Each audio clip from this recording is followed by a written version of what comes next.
That ain't gonna work, guys. So, anyway. We're doing it like this. I'm having computer issues, guys. So this is the best way I can do it until I get this situated. I don't know what's going on. I don't know if it's my computer. If it's internet, computer, I don't know. So I do know we have had a little bit of computer issues. So hopefully I'll get my husband to look at it later, and we'll go from there. Okay, so hey Rachel. No. Tell Abby to come here.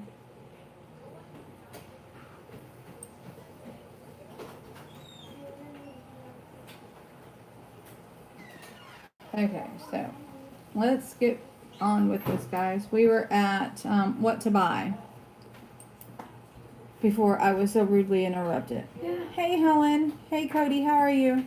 Yeah, I know. What? All over the place, aren't we? Yes, ma'am. I need you to fix it up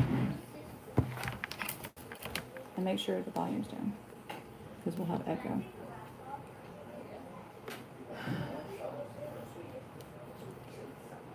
Okay, so we are going to try this again, guys.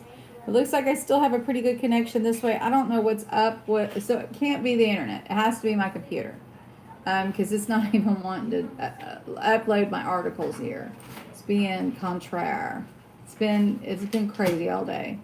I had issues even trying to do put everything on the Wixit, but everything is on the Wixit, guys. So you should be able to look at it. So anyway, let's get on with this. We were up to what the American Red Cross, 14-day supply food. Okay, here we are. It said you should also stock up on canned foods that contain liquids such as tomatoes, beans, and tuna, according to Pike.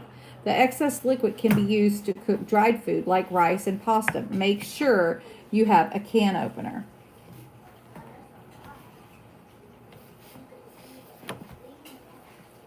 Hey MG, how are you, lovey? Yeah, I can see it. We'll put it on the chair and move it closer. Okay. Where are my glasses? Love to hate these things, guys.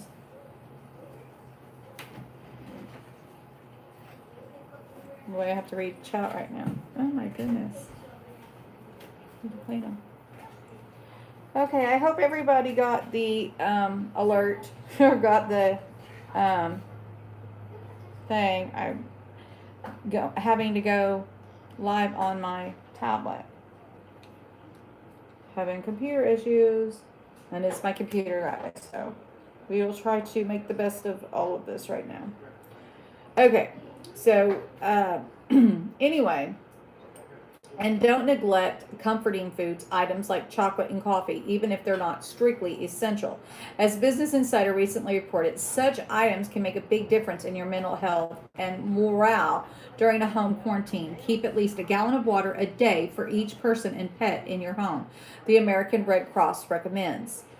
So hopefully you have a gallon of water. We that, or other measures that we've talked about, like the mini Sawyer and things of that nature. Some kind of filtration. If you have, make sure you have hygiene products like soap, hand sanitizer, toilet paper, tissues, feminine care products, and diapers. It may sound simple, but regular thorough hand washing is one of the best and easiest ways to protect yourself from the coronavirus, according to the CDC. So remember to include hand soap and sanitizer in your home quarantine kit. Don't forget hygiene items such as toilet paper, tissues, feminine care products, and diapers if you have small children in the household. And I don't know, I know that whenever I went the other day to the store, I'll have to try and see about posting up some pictures, but they didn't have a whole lot of hand sanitizer, but I was buying the big refillable because we have enough little bitty things that we need to keep on hand. If this is the last part I replaced, I didn't fix it. It was going to be 2K to fix it. I go, what? It's going to be 2,000 to fix what, honey? You got lucky? Oh my goodness sakes. Oh, you fixed your Mustang. Cool beans. Awesome. That is so cool. Let's see. Don't forget your hygiene items such as toilet paper, tissues, feminine care products, and diapers if you have small children. Please don't forget those items. If possible, get a 30-day supply of your prescription medication. Margaret Nell, an infectious disease expert at Brown University, told the New York Times that people should have at least a 30-day supply of their medications. While many prescription drugs have quantity limits, you can ask your doctor to help you submit an exception form. Maintain a first aid kit.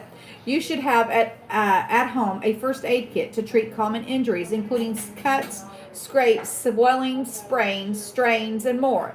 The American Red Cross recommends this kit just should include things like antibiotic ointment, packs, gauze, bandages, thermometers, scissors, tweezers, and an emergency blanket.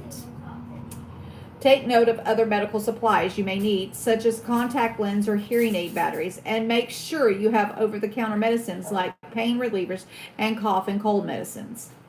If someone in your home uses hearing aids, for example, American Red Cross advises stocking up on extra batteries. Other miscellaneous medical supplies might include glasses, contact lenses, or syringes. Over-the-counter medicines you may want to have on hand include pain relievers, stomach remedies, cough and cold medicine, vitamins, and fluids that contain electrolytes, according to the American Red Cross.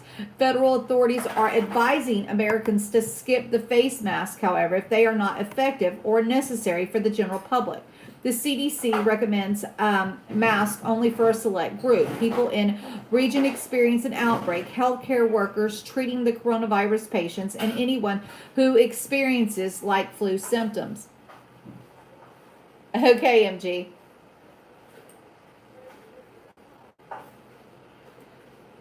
You want to get copies of your health records. Again, the novel coronavirus has not yet officially been called a pandemic, but in the event it becomes one, the Department of Homeland Security recommends getting copies and maintaining electronic versions of health records from doctors, hospitals, and pharmacies. Some people under home quarantine told the Associated Press that they'd taken the opportunity to binge Netflix shows and read some books. In case of home quarantine, your mental health should also take into account. Make sure to have entertainment items on such hands such as books, board games, and card games. The Red Cross suggests games and activities for children. And then there's another link that it wants you to go to, but we're not going to go to it, guys. We're going to continue on. Those are the items that they recommend. Let's see.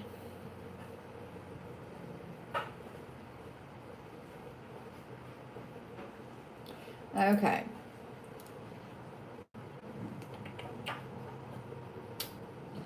Alrighty, and I'm gonna make sure. Okay, so then we have an article from Zero Hedge, and it says, did CDC stop disclosing how many Americans are being tested for the COVID-19? Live updates. And I think that they haven't been truthful, period, but, you know, hey. So the U.S. death toll climbs to 6, all in Washington, which has 18 cases. 2 new cases confirmed in Tampa Bay.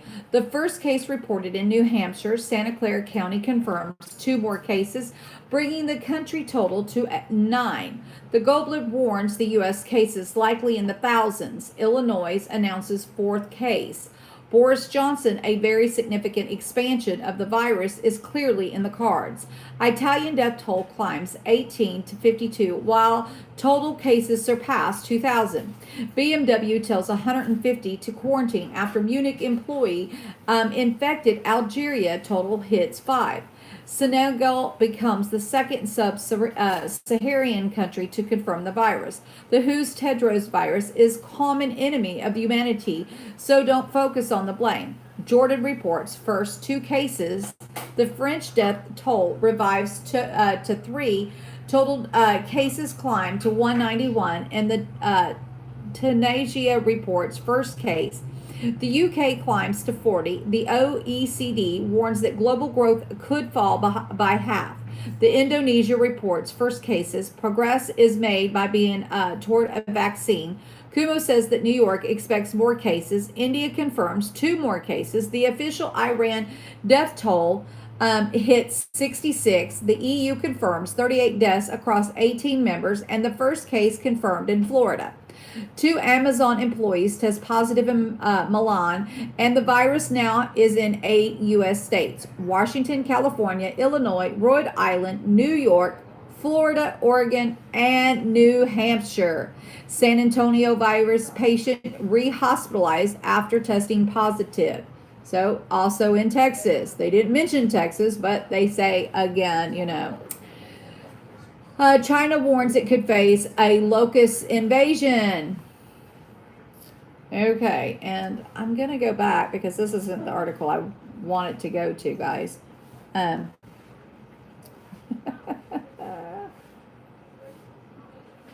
see here.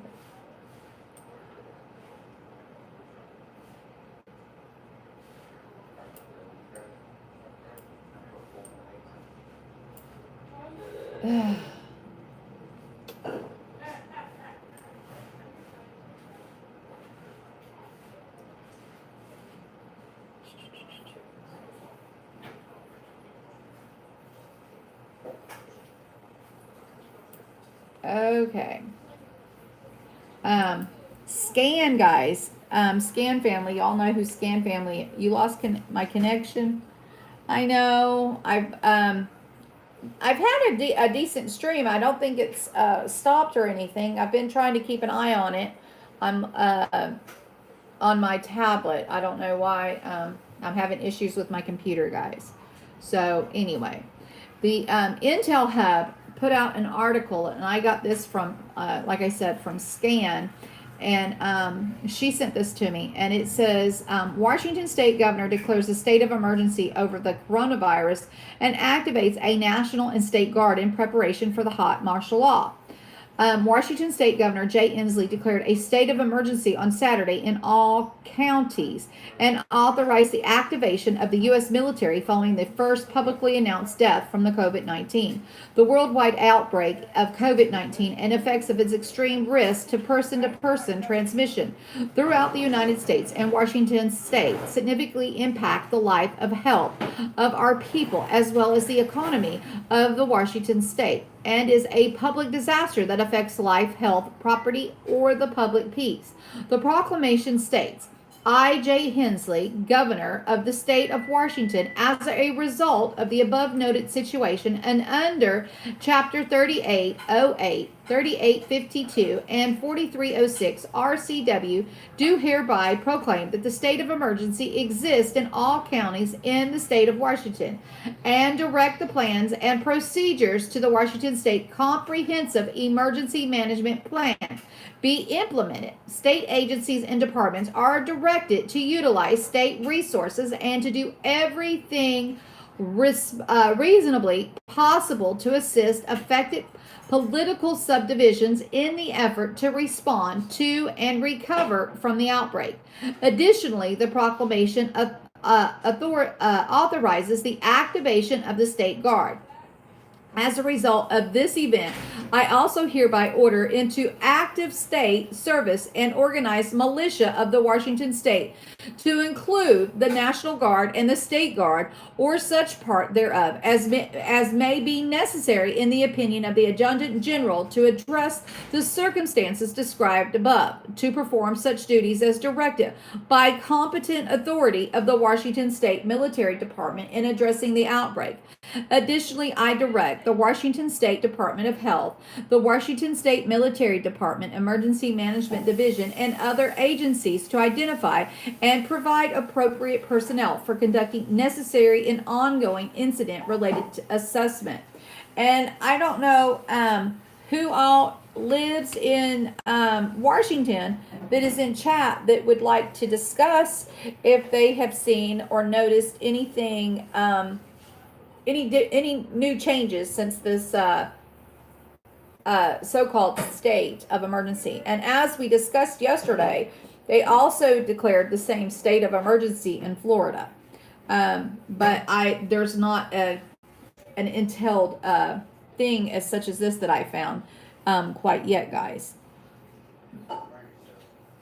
You live in Sonashib County in Washington State. Did not send my child to school today. 2 of the schools in his district were closed. Wow. So you okay, and you can, and you're here. Okay, cool deal, Ryan. So then my next question is, obviously, this is already starting to take a toll in your community. In the schools are closed. Is there any other things that you can tell us that you've noticed that, I mean, like, is there an enforced curfew of any sort that you know of? Is there did I say it wrong? Sonomish, I don't know. Anyway, hello, Alfred. How are you, love? So do we have curfew there yet? Are your stores, are they in chaos? Was work for everyone else? I mean, I don't know if you go outside of the home to work. Was it as normal routine for you? Helen Dixon, we have the test in Poland, 2 labs, but if somebody is sick and drink vodka, it's the best solution against the virus. Well, I'll promote garlic and onion, but I'm not going to promote the other. The stores are packed. Okay. Well, I pray, Ryan, that you have all of your supplies needed. If you ordered 2 months ago, 32 ounce bottles. Well, that was a good, smart move, Gloria. Oh, okay. You're not Ryan. You're Ryan's wife. I got you, Clarissa. I'm sorry, love. Okay, so Miss Clarissa, do you work outside of the home? And if you do, what is it? Is it work as normal?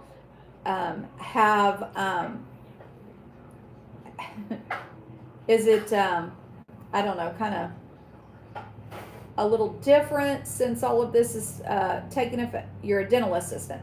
Okay, so that being said, has your dentist getting any different ways to address this coronavirus situation? Because obviously, I would think that would be a main concern. You guys see a bunch of patients, they have to open their mouth and things of that nature. Is your dental office, is it still open? Are they still taking in patients? Is there a different protocol, or I mean, I know you don't go to the dentist to get your temperature taken, but obviously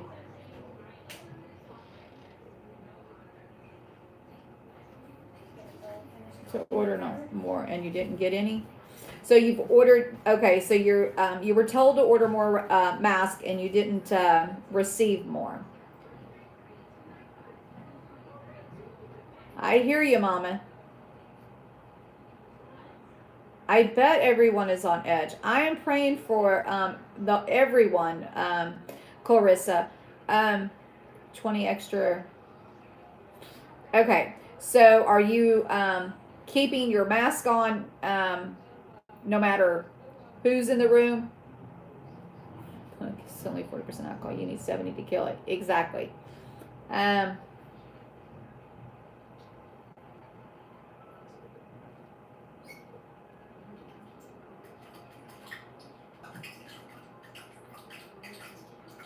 Where do you live at, Mama? Yeah, we did get extra masks, but they were gone. Wow. Okay, so you're open normal for business. Has your dentist, has he talked about maybe closing down for a little while, or has there, and washing hands? Has there been any indication that might come in play, giving the seriousness of the situation? Everclear is 90. There you go.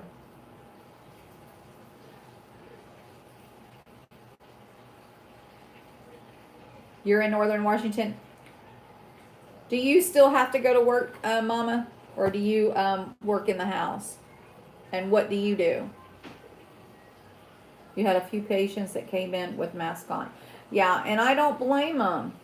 And so people are being, so that is good that you've got so many people that are, Clarissa, that are being, I guess you would say, aware, they're awake, and they're,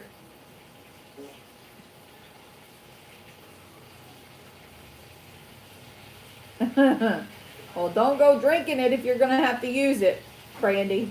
Just saying. No, because she needs to make the money. I hear you. And I'm sure everybody needs to make the money. And you can't afford not to go to work. And that is horrible, especially since you have children. And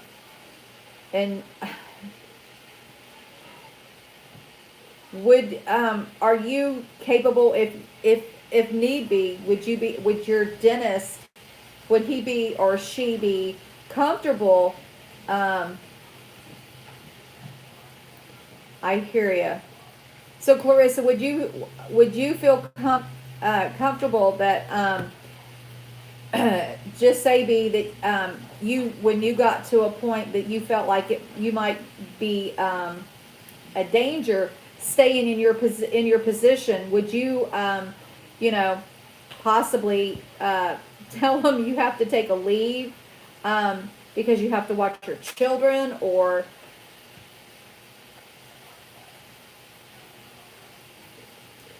I hear you. I think I might bug out if I mean, and just see if she wouldn't understand. I mean, there has to come a point in time when you got to put your household first, and you don't want to bring anything home. And I would not want to be in your position. That is for sure, Clarissa. For radical prices, opportunist everywhere. Oh, you're in a capitalist country, don't you? Globalist for sure here. That's sad. And you do have a job to go there. Well, there you go. And one that's not, is it another dental office, or is it a different field? And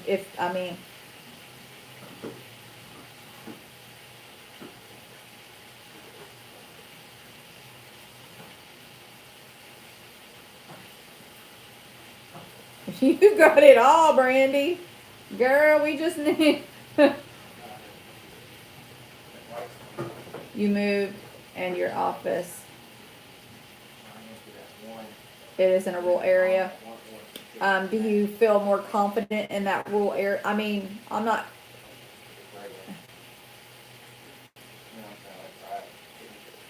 It's Clarissa, Gloria. It's not Ryan, it's Clarissa.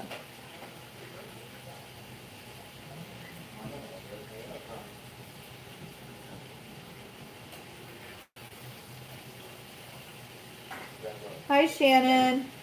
I'm glad you found me again. We're going old school here. And the fact that my computer is being crazy. I bet, Ryan. Clarissa. Yeah.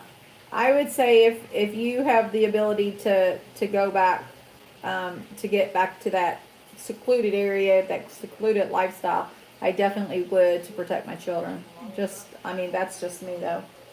But everybody has to make their own decisions. Oh, I'm glad I'm back too, Shannon.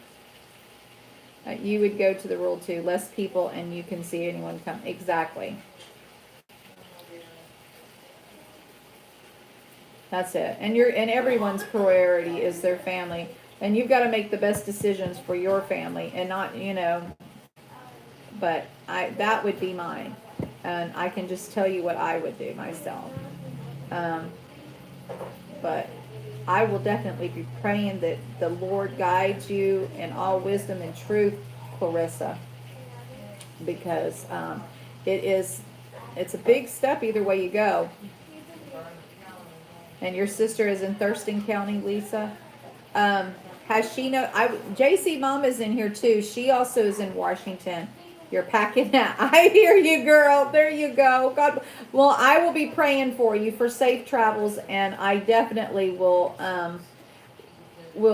keep you in our thoughts and our prayers. Why you have to make this decision for your family. It's the best. It's the best one. That is for sure. Brandy has you in Stitch It. Oh, Brandy, I have spare Stitches kit. Ha. There you go. Oh, God bless you, Clarissa. Okay, so Lisa, is your sister, is she noticing any difference? Is she still, is it work as usual? Is there any change? And she does not seem worried? Well, and a lot of people aren't worried. I mean, until it hits their community, then it's a different story. How close is she? Oh, please do. Please keep us informed, Clarissa. I would really, really like to know how the move goes, and just how, if that gave you a sense of peace. I think it would give me a sense of peace, just knowing that you guys are in a more secluded area, but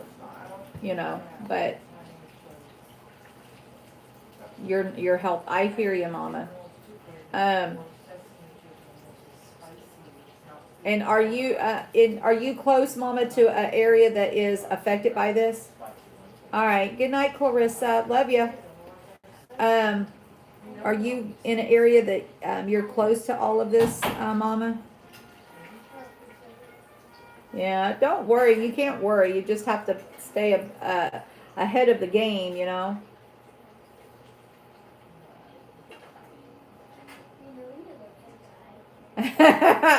I hear you, Corey. We get our check at 3:00 in the morning. So I mean, at 1:00 or 12:00 in the morning, and we'll be out after I pay my bills. See no differences here in the north. Okay, so it's not affecting everyone the same in Washington, which that's good.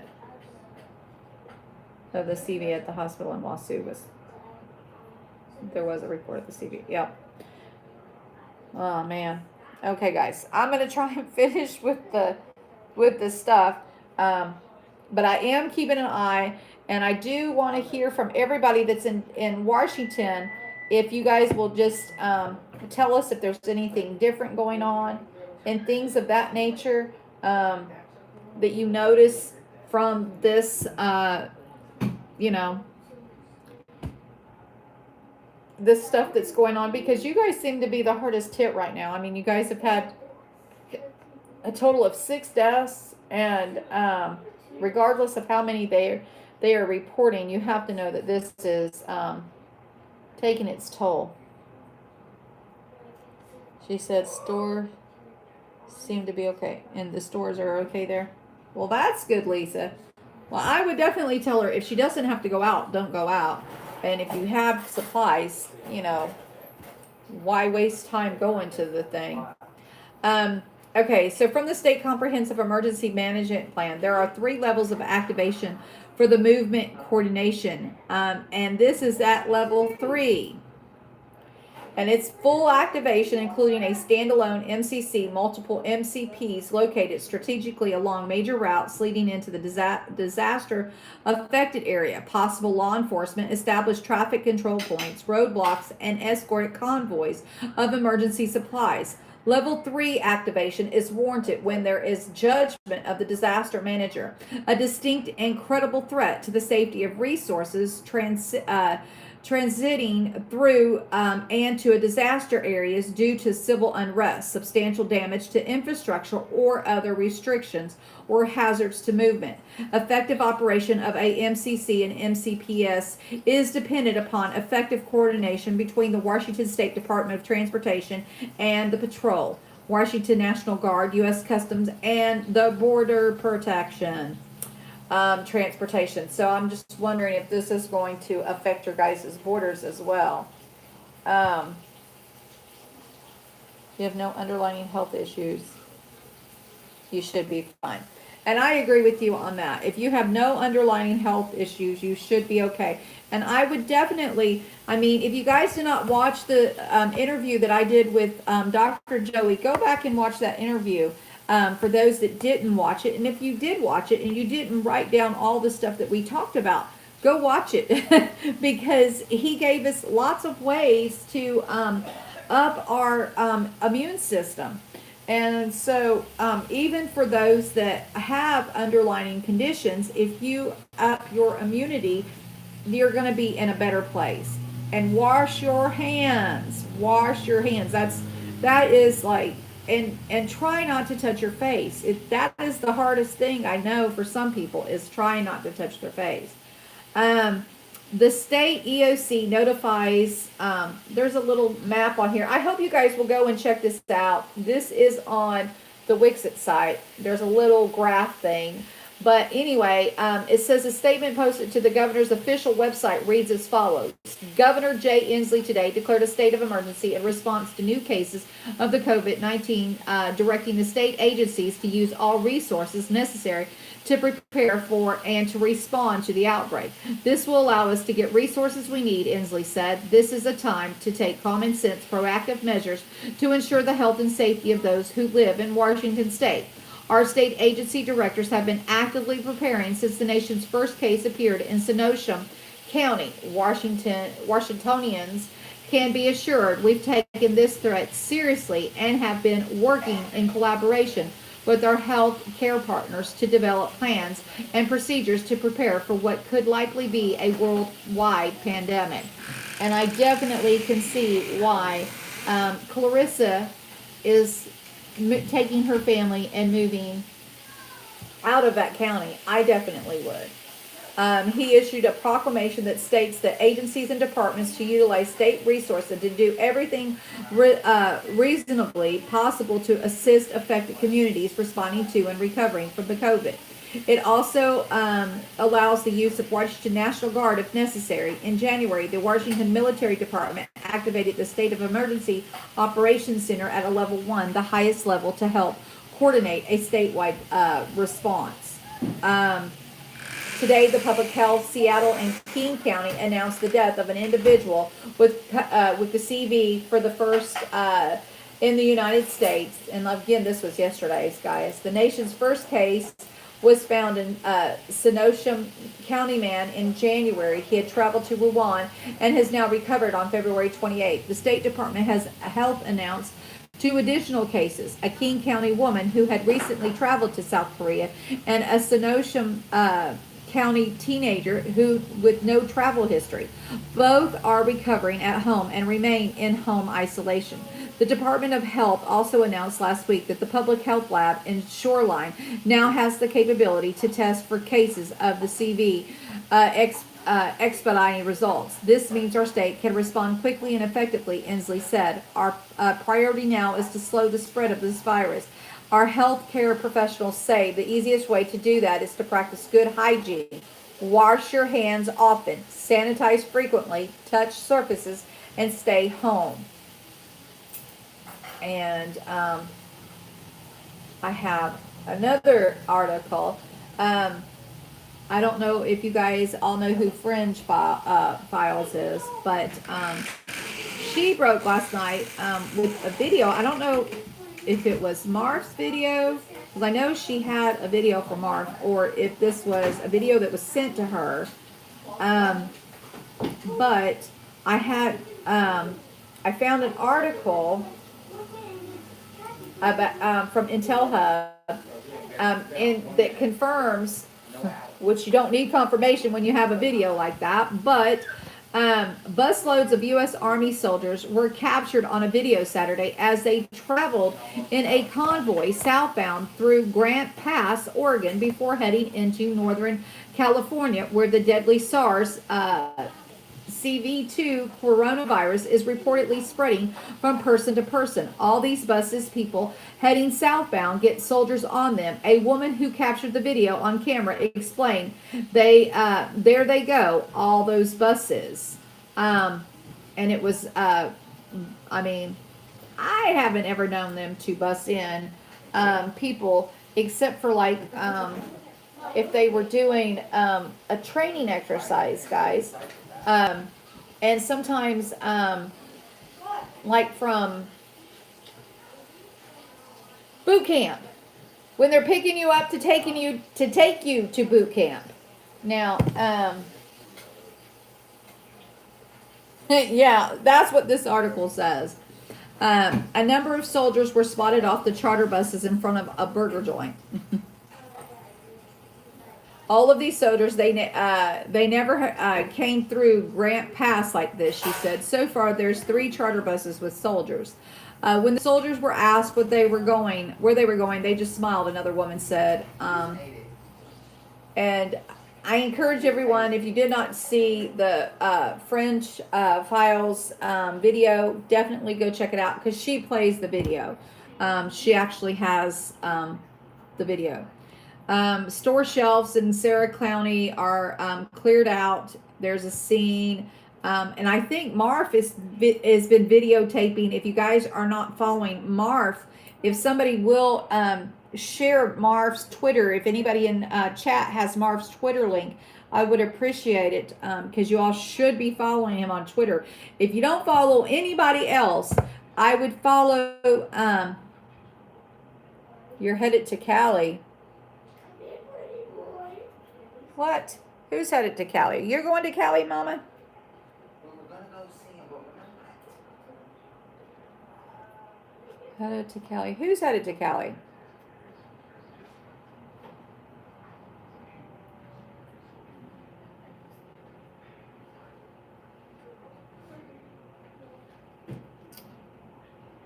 The military. Oh, that's where they were going. They were going to California? You move. Huh. I hear you. Okay. Well, anyway, I'm just saying, I mean, a lot of people everybody is on edge, obviously, and with good reason. You see a couple of busload of military and you want to know what's going on.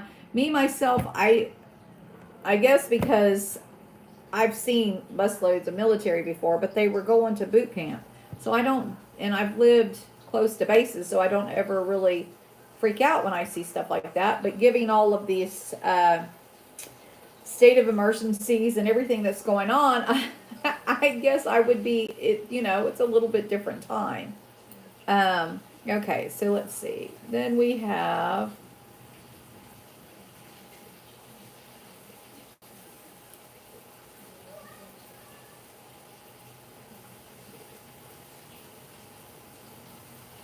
okay.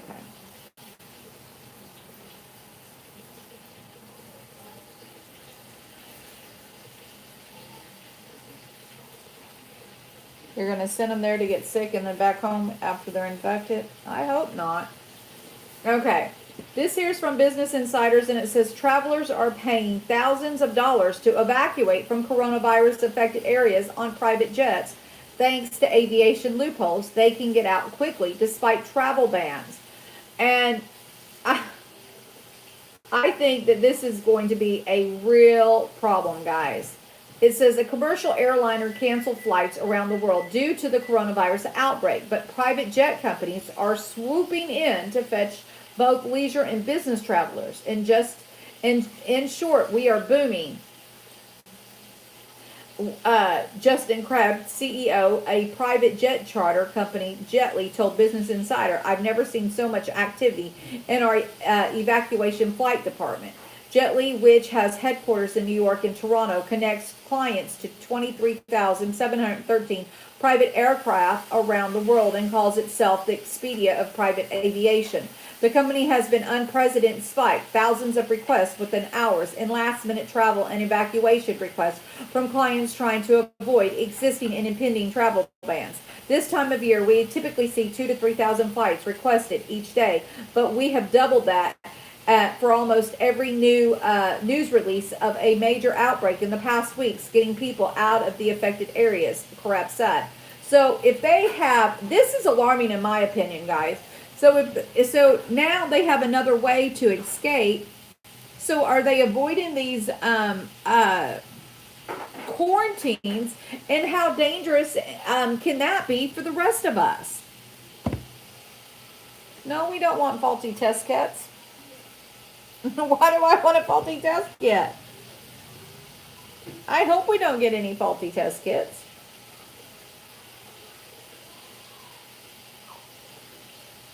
I mean, that is just, that has me really bothered, guys. When I read that, I didn't want to read the entire article, and I didn't read the entire article. So I do encourage you to go check it out. But I wanted just to vent for a minute, because if you've got a way to escape now, as much as if you have enough to buy the ticket, and most people will find a way, if they can, to escape this quarantine and lockdown situations, how is that going to affect the rest of us? Okay, so then Business Insider says there is absolutely going to be an explosion in the number of identified cases of the coronavirus in the U.S. in the coming days. A Yale healthcare expert explains why you shouldn't panic. The United States is expected to see a number of coronavirus cases soar in the coming days. But according to Yale professor Howard P. Foreman, a practicing radiologist and expert in healthcare management, you shouldn't be alarmed.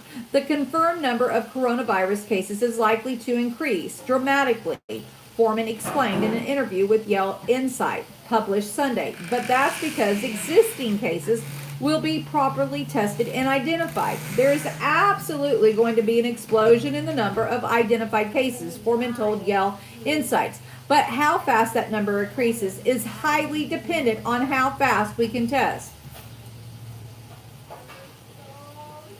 The number of test kits in the U.S. has been inadequate, Foreman said. Bring home my bill. Uh-oh. Can I click on it? Yeah. Okay, guys.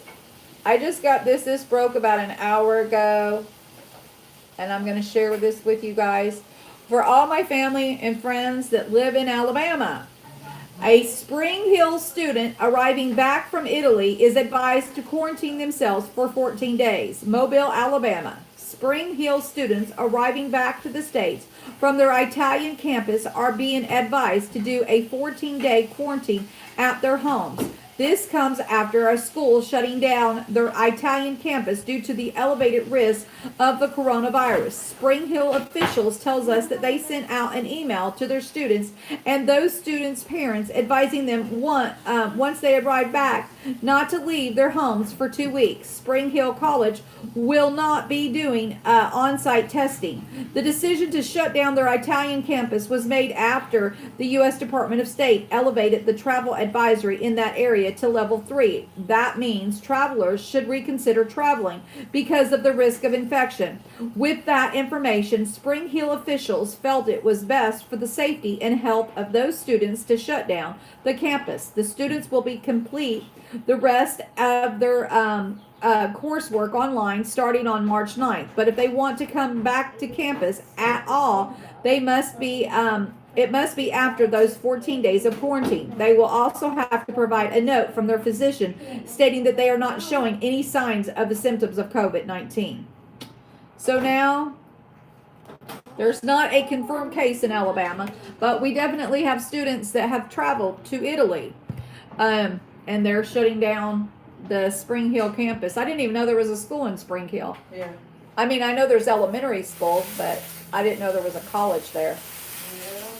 That's crazy. I know where Spring Hill is. It's where my son and his wife used to live. Reflecting the sun, y'all crazy. Okay, so the number of test kits in the U.S. have been inadequate, Foreman said, but as testing becomes more readily available, more cases will be uncovered. As more people seek treatment, even the seasonal flu healthcare systems will be spread thin, especially when ventilator beds for patients with severe cases. Foreman said, but he said most hospital and healthcare facilities have emergency planning for scenarios like this. And my mom made a very good point last night. You know, you get a cold, there is no cure for the cold. So will they ever have a true cure for this? Who knows? There's no cure for the flu. If this is something along that lines, there will be no cure for it. But I think that's why that they have it classified as that MERS and SARS, because there is a I don't want to call it a cure, but there's a treatment for it.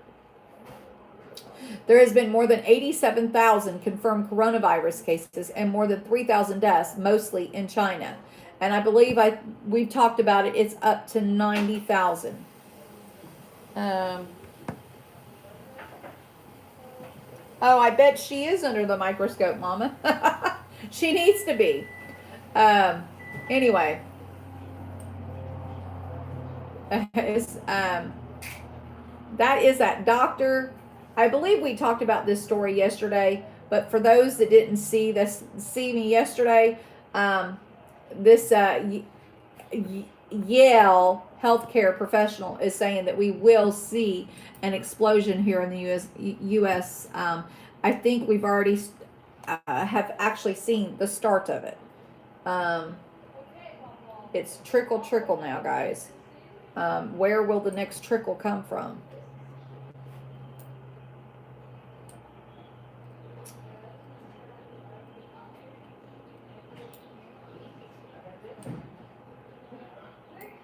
Okay. Well, that's a long time from now, girl. You can't have $1,000 show to buy one. Yeah. When you But pick on I'm glad Shannon's here because I wanted to share. I think she already seen this, but this is in the Wixit site. So if you didn't have a link to this story, you will now. According to NCBI, there has been a breakthrough with the chloroquine phosphate that has shown an apparent efficiency in the treatment for the COVID-19 associated with the pneumonia in clinical studies. The coronavirus disease is spreading rapidly, and scientists are endeavoring to discover drugs for its efficacy treatment in China. Chloroquine phosphate, an old drug treatment for malaria, is shown to have an apparent efficiency and acceptable safely against the COVID-19 associated pneumonia and multi-center clinical trials conducted in China.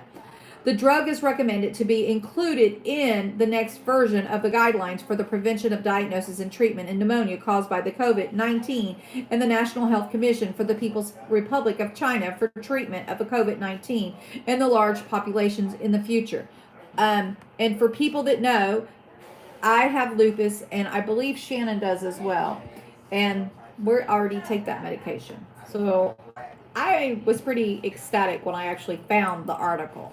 I know she had told us, Shannon had shared that news with us, but I hadn't came across that information personally myself. But Scan, again, this is another article from Scan. I love my girl. She shared it with me. And I am just, like I said, I love it when I get, hey Gina, how are you? You're always lucky. Hello, I hear you. Let's see.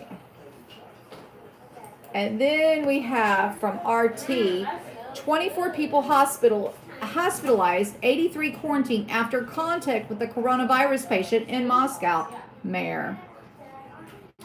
The doctors have confirmed the first case of COVID coronavirus in the Russian capital, and those who were in contact with the infected man have been hospitalized or quarantined. Moscow Mayor Sergei Sobyanin has said within 24 hours of the first signs on Friday that the man might be infected. A full list of recent contacts was established, including relatives, friends, acquaintances, and the passengers who were on the same flight from Italy as him, Sobyanin said in a statement.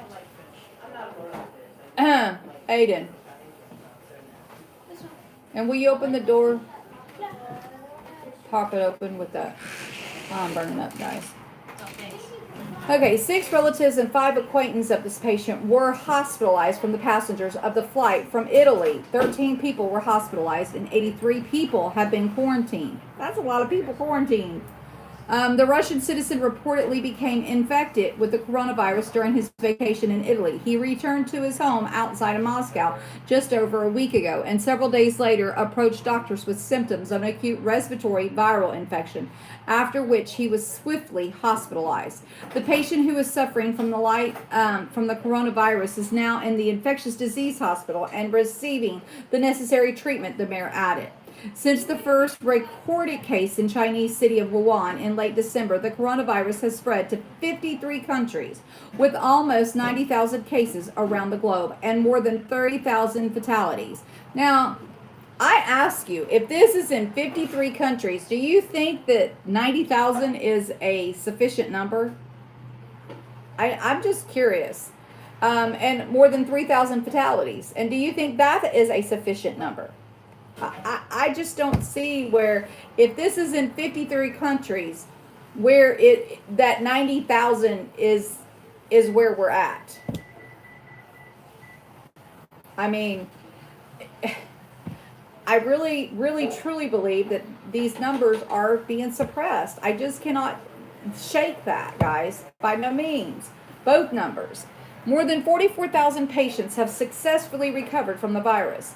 You know, and they keep saying, you know, that this is just like the flu, blah, blah, blah, you know, or they don't say it's just like the flu, but it's not. They're trying to make it to where, you know, you're not so concerned.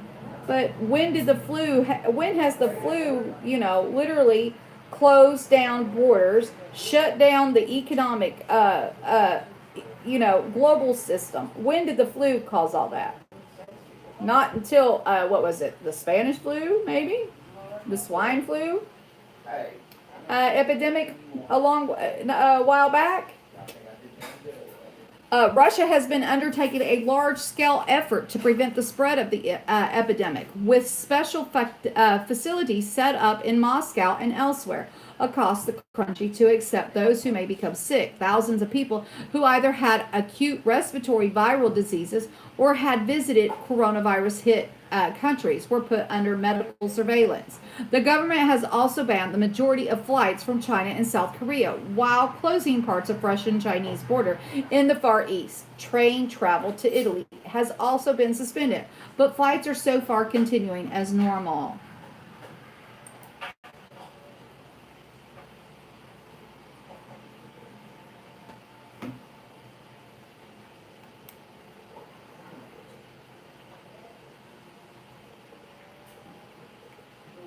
Yeah, exactly. We're gonna scrub. We're gonna wear all this stuff.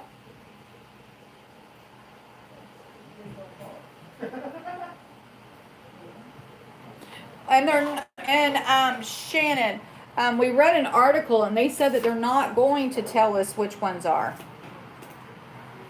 Which, I guess you'll know if you go get medicine and you're on that medicine. You'll find out that way, which I think is absurd. And that just tells you how much they control. Let's see. Where am I at, guys? The way I have to do this today is crazy.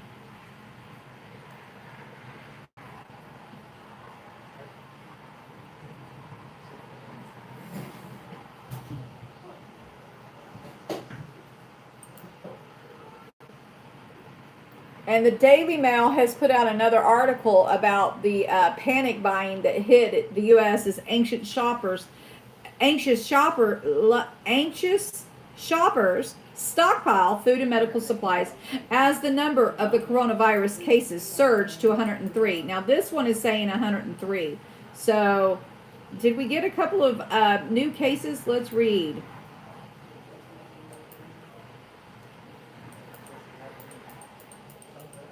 Oh, my stupid thing does not want to work, guys.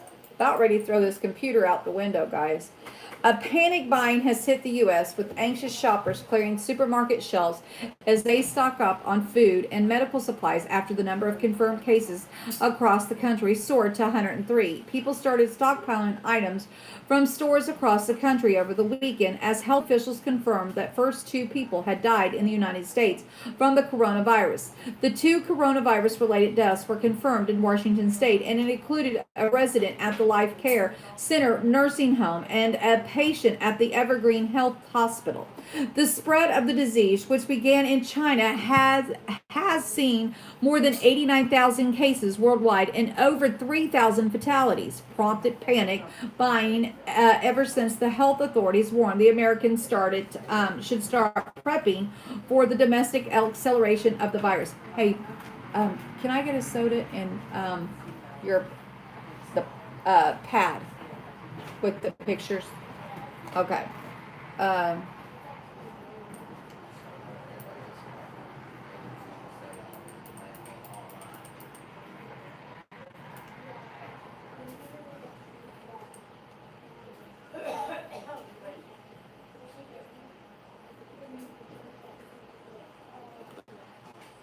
It said they had issues in New York, California. I'm trying to get this stupid thing to work, guys. This computer is, I'm about ready to throw it. Like, seriously, throw this computer. Panic buying in the United States does not yet resemble what Italy witnessed in recent days, where supermarket shelves were stripped bare and videos posted on social media showed consumers coming to blows over bags of pasta. But there is growing a sense of urgency for people to stock up on staples and to prepare for lengthy home quarantines. I'm buying some flu therapy and painkillers. If I wait until next week, there may be nothing left," said Dean McKnight, an engineer in Austin, Texas, as he motioned to the shelves at HEB supermarket that were empty of several over-the-counter medications, primarily flu treatment for children. So, so it's every state probably that has cases, I would say, in the areas that have confirmed cases is where all of this stuff is truly taking an effect. Of course, San Antonio is definitely where one of those is one of the areas that has a confirmed case. And according to the article that we read earlier, the person that got sent home had to come back. So McKnight worked at Hong Kong and China during the SARS outbreak, and he knows firsthand the stresses that snowballing fears of pandemic can cause, but said he is not panicked. He added, "We got an extra month worth of inhalers for my wife, but she's stocked up on medications or foods as if we expected to need a secure several months of supplies right now." So people that are not prepared are the ones that are out there panicking. But people that are preppers should not be panicking. For one, you should already be prepared. You should know that your community will probably get hit before this is all said and done with, if this is spreading like they're saying it is. And there's nothing you can do about it if you're going to go, unless you just hibernate in your house and lock yourself in.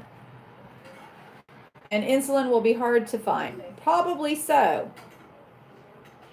And that is what's sad. And it's like,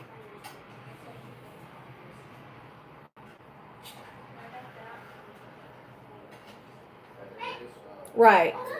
And so, I will tell you, if I was ready, I would be bugged out somewhere on the land and not leave it. But unfortunately, that's not where we're at. So we still have to do things. Yeah, and my mom, she's on chemo, and she is going to go to her doctor tomorrow, and she's going to ask all kinds of questions. Um, so I'm looking forward to my mom. I'm not ever looked forward to my mom going to the doctors, but knowing that she's going to go get a lot of information, um, that is much needed. I think that and I could pass on to you guys. Yes, water, water, water. I know, Gloria. I know. Water, water, water. Uh, let's see. Uh, I'm trying to skip through some of this, guys, because I don't want to continue all on this, but um, okay, it said worried families blast Washington nursing home where one man has died from coronavirus and 50 more are ill from not testing patients and ignoring phone calls as it emerges. Facilities has history of failing to control the spread of the illness. The Washington State nursing home where the second U.S. man died from the coronavirus was a resident where they slammed by worried families as it emerged. The facility had a history of failing to control the spread of the illnesses. Other relatives of the residents claimed that their phone calls were not answered by staff as their concerns mounted. 6 coronavirus cases were confirmed at the Life Care Center in Kirkland, including the residents in his 70s who later died. More than 50 states and the residents have shown symptoms and will be tested, officials said on Sunday. The man in his 70s has underlying health conditions and died at the Evergreen Health Hospital in and on Saturday. Now, you guys, I mean, I know that he was in his 70s, but the other man was only 50. And people are saying, well, they had other underlying health conditions. Well, that's saying, well, I'm only 50 and I have an underlying health condition because I have lupus. That's ridiculous. It's like, okay, so we don't care because somebody had an underlying symptom. Trying to downplay it. And that's horrible. She's prepping for 10 people, she says. Oh, I know you are, girlfriend. And that's how it is here, love. That is how it is here. Anyway, reading this stuff is sometimes upsetting to me. It says around 27 of the 108 residents of the 25 of the 180 staff all have shown symptoms of the virus, including some cases where the individuals had contracted pneumonia. A scientist in Washington State believes that the coronavirus may have been spreading for 6 weeks before it was detected. So we have a scientist in Washington telling us that it went 6 weeks undetected, and that there could be a few hundred people currently infected amid an already substantial outbreak. Trafford Bedford of the University of Washington said this illness has likely spread within the community as none of the other people confirmed to be infected had recently traveled. And remember, we had a Yale doctor also saying that he said that this number was going to explode. Mercy, mercy, guys. It's possible that this genetic similarity is a coincidence, and that these separate introductions, however, I believe that this is highly unlikely. The WA1 case had a variant at the site of 18060. The variant is only present in 2 out of 59 viruses from China before set. I passed the p-value for the coincidence in the 259 and statistically significant. Additionally, these 2 cases are geographically proximal, both residing in Somonash County.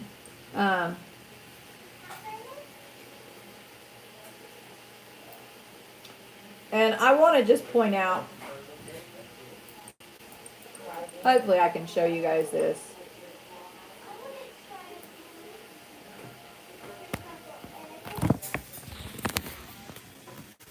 You don't need a mask, right?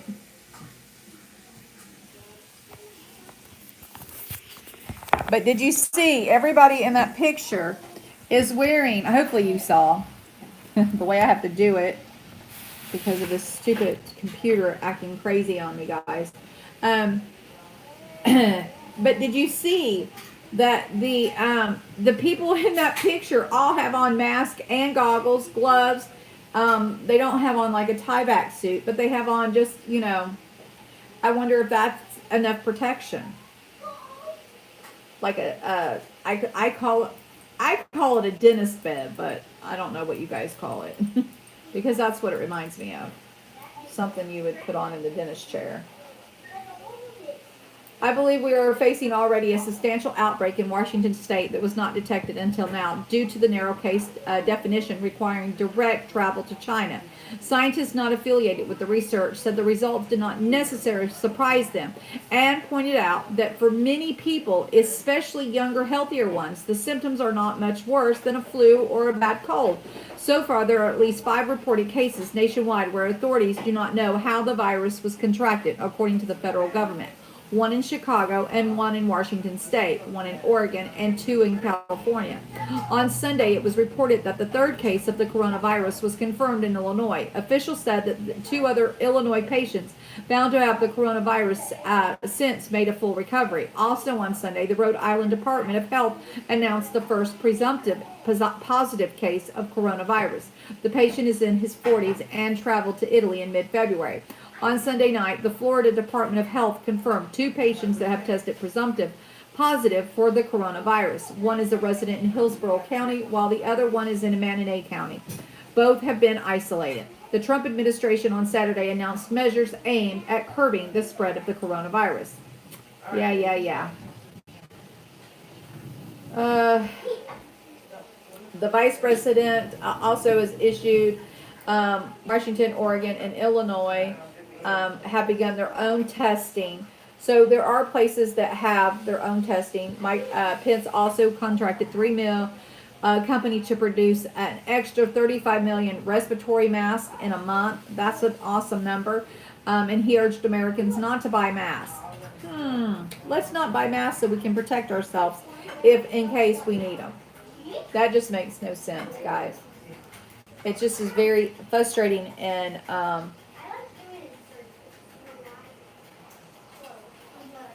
I hear you, Shannon. I so totally agree with you on that, honey.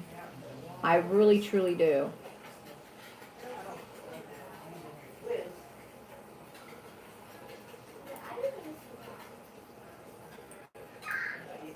Okay.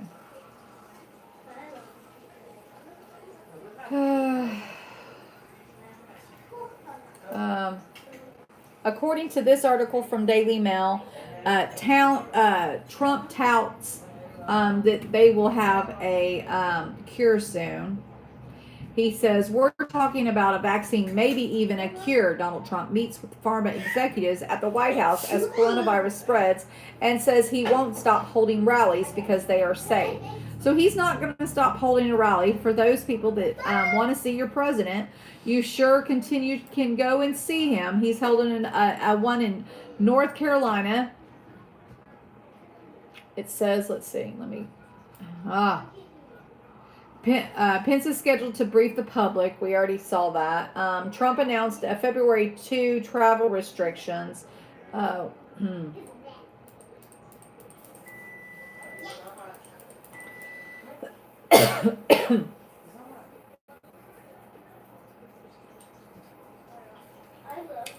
We already know this. I'm not going to read stuff that we already know, but I can't get it to go back up, guys. Like I said, this computer is messing all up.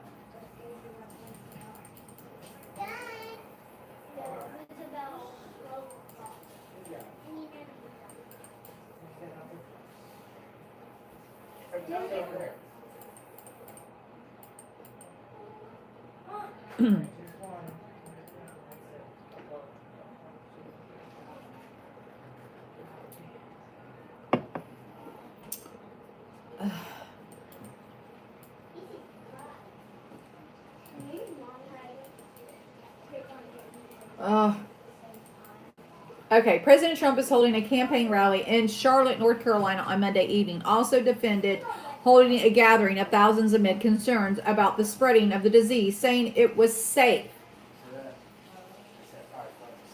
So I say go at your own risk. I would avoid crowds, but that's just me.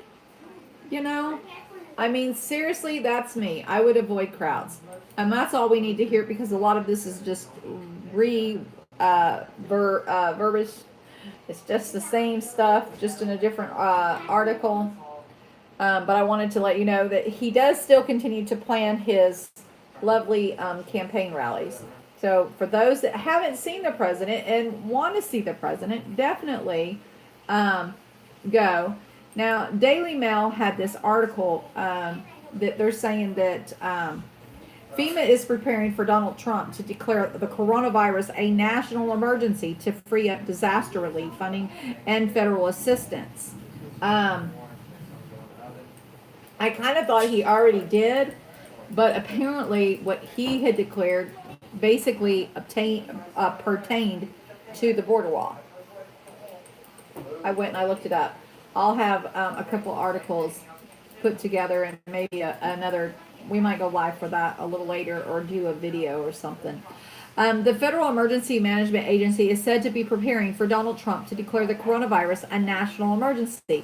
An infectious and disease emergency declaration would allow FEMA to free up disaster relief funding and provide federal assistance, NBC News reports. The president would have to enact the 1988 Stafford Act, last used by Bill Clinton in 2000 in New York and in New Jersey for the outbreaks of the West Nile virus. It would mean that mobile hospitals and military transports could be provided by FEMA using the $34 billion having their disaster relief fund.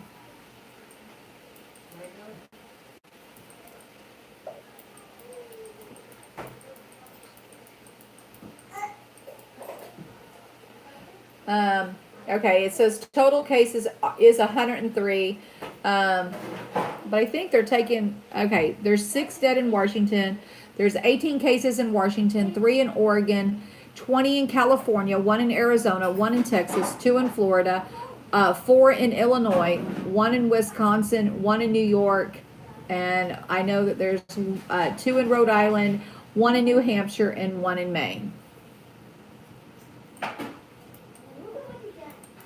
For people that wanted to know where those 103 came in at, because I know we went from 101 and now we're at 103. Michael Cohen, who is the FEMA chief of staff during the Obama administration, told NBC, "To me, this is another indication that the president and the White House are finally aware of the gravity of the situation. They need to consider all tools available to them and have contingencies for their action." Tim Manning, a FEMA deputy administrator under President Barack Obama, added, "I actually find this reassuring. I hope this decision has been happening continuously over the last couple of months." Florida, parts of California, and Washington state have already declared a state of emergency over the outbreak.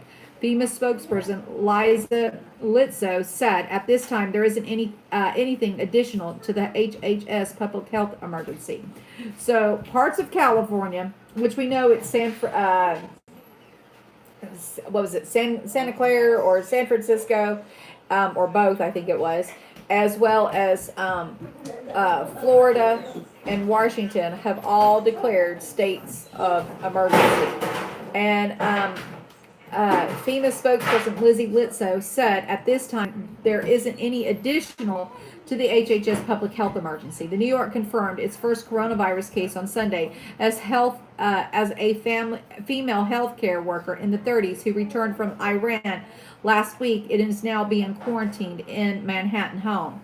Now, I'm going to go out on a limb here, guys, and I'm going to tell you that I'm going to say that if one, maybe 2 more states declare a state of emergency, I would dare say that President Trump would probably enact a national emergency. But I don't know. I mean, I don't know if he's just going to allow the states to handle it and let it go and let it go state by state. Because if he declares that, national emergency that FEMA wants him to declare, I believe that that would probably send the market back in another tailspin.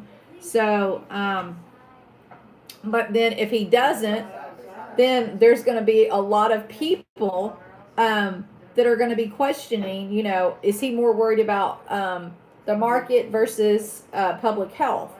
So I would say that he probably one, maybe two more cases. I don't know. What do you guys think about that situation? I just told it.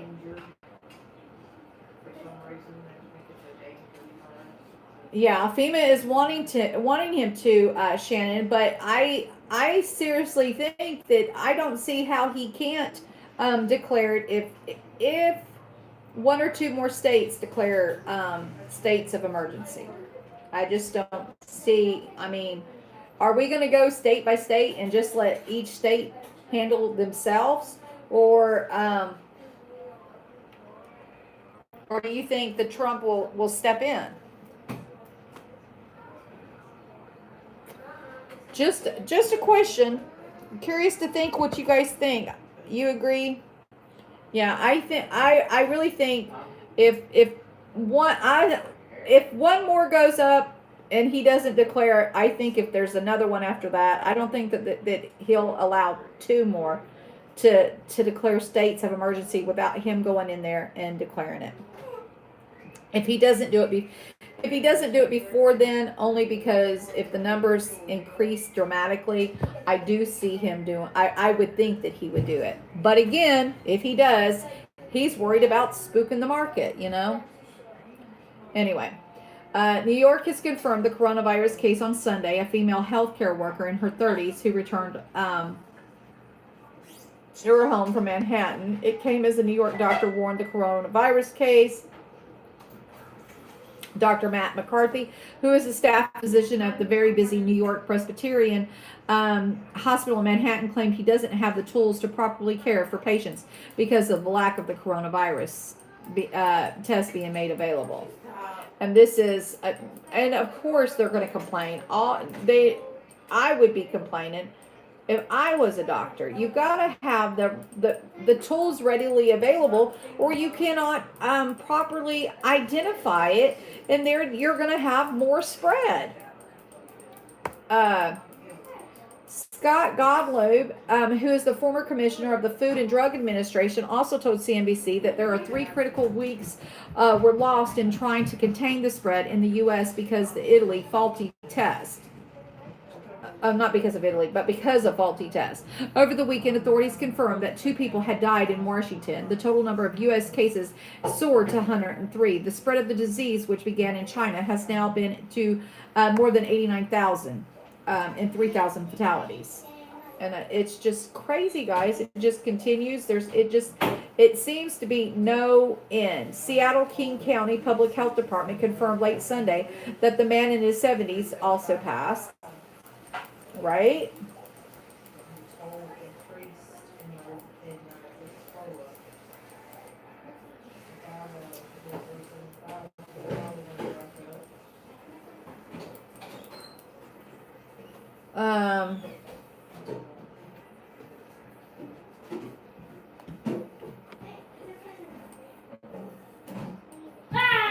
This article, I'm gonna skip the rest of that, guys. I think we got most of that article. At least I hope I did.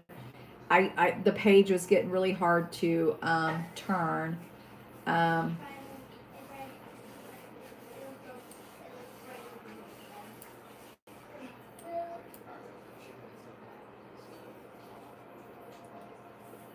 Okay.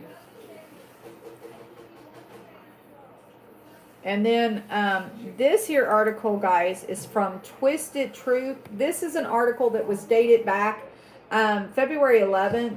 I want to cover it because for people that don't know, FEMA is conducting a casualty drill in Ravenna, Nebraska. I think it's Nebraska, in East Nebraska, right, guys? Anyway, this article is in the Wixit site. It says FEMA will conduct a mass casualty drill that involves training persons infected by an imaginary pathogen and suppressing civil insurrection among a panicked citizenry, according to FEMA source speaking under promise of anonymity. The drill, authorized by the DHS, is scheduled to take place on the 3rd of March in Ravenna, NE, which I believe is Nebraska, an isolated community and home to fewer than 2,000 persons.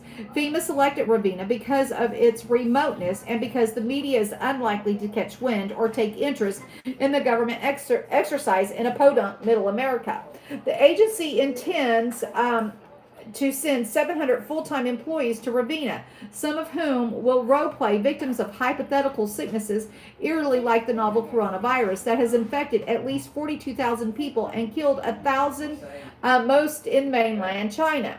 FEMA's workforce will portray Gestapo-style police force tasked in detaining, interrogating, and incarcerating looters and insurrectionists that FEMA will have paid to emulate ransacking the neighborhood and to defy mandatory federal quarantine orders. FEMA, our source said, will pull volunteers from among Ravenna's population.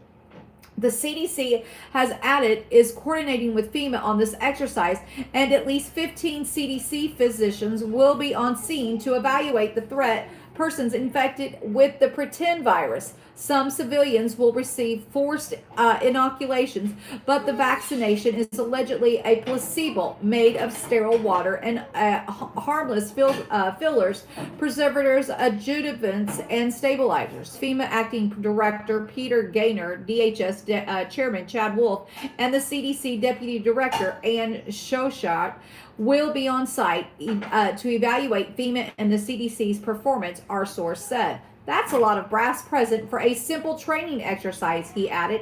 I can't recall the head of 3 agencies attending a field exercise before. FEMA's triage unit will be located in Avinar Park, home to the city tractor pools, demolition debris, and other rural recreational activities. Gaynor has obtained permission from Ravenna Mayor Peg Deflis and Nebraska Governor Pete Ricketts to temporarily transform the park into a medical ward and staging arena from which the agency will practice combating virulent pathogens and virulent offenders. This smells like a smokescreen for something bigger, our source said. I'm not privy to all operational details, but I know when and where it will take place, and it coincides with the explosion of the coronavirus, makes this all very fishy. The agency is rife with a subterfuge, as Gaynor is evil incarnate in incognito. I fear for civilians who get rounded up into exercises. For all we know, FEMA and the CDC might actually infect them with the coronavirus. We just don't know. In closing, the author of this article views all FEMA exercises with a great deal of suspicion, for it has spent billions of dollars over 5 decades planning to wage war on the American citizenry in hopes of depriving us of constitutional freedoms, ranging from free speech to the right to bear arms. Anyway, that is... and that's going to take place tomorrow, guys. For anyone that did not know that that was happening, that takes place tomorrow.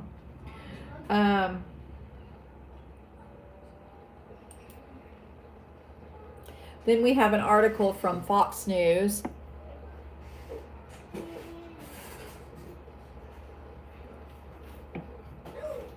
Oh, that's not good, MG.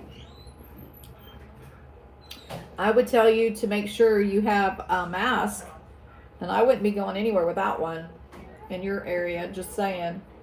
That is worrisome. This here comes from Fox News, and it says the CV outbreak in China has one unexpected side effect. And guess what?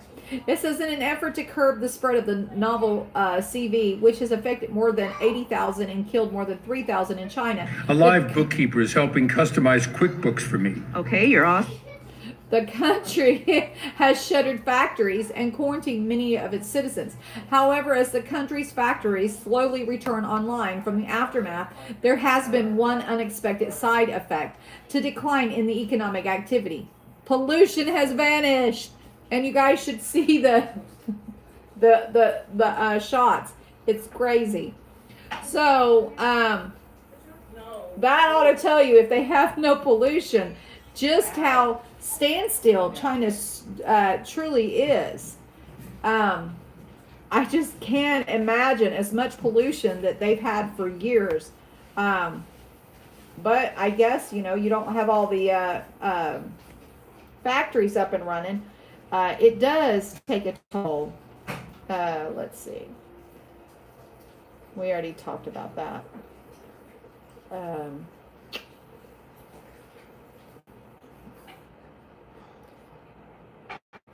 Let's see. This here is from Zero Hedge, guys. And it says, in retaliatory move to the U.S. to limit staff at China's state-owned media propaganda companies, the U.S. plans to cap the number of personnel who can work at a Chinese government-backed propaganda news outlet in the U.S., reported the Wall Street Journal, citing a senior Trump administration official on Monday afternoon. The retaliatory move comes after China expelled 9 foreign reporters since 2013 and 3 last month over the reporting of the virus outbreak. The senior officials said that the caps on Chinese media outlets operating in the U.S. could be reduced to 100 from 160. The 5 news outlet the U.S. government will limit are Xinhua, CGTN,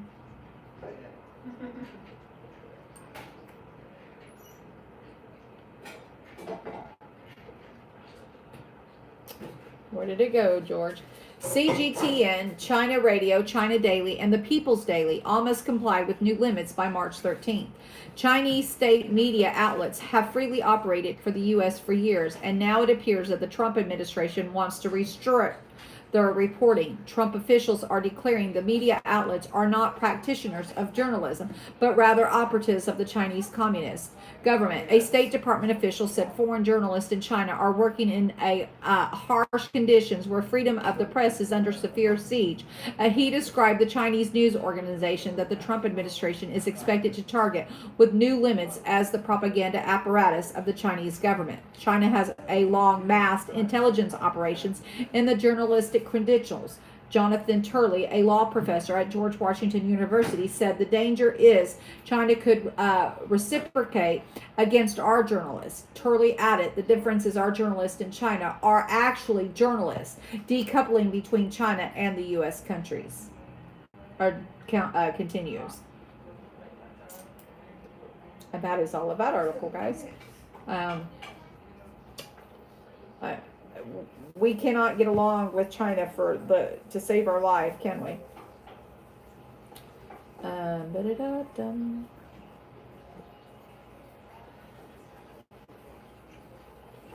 do that when I'm standing right here. Oh, okay. This here is a crazy. I'm sharing this article because I think this is a crazy and just absurd article. It says 38% of people, this comes from Zero Hedge, 38% of people in a survey are avoiding Corona beer due to coronavirus.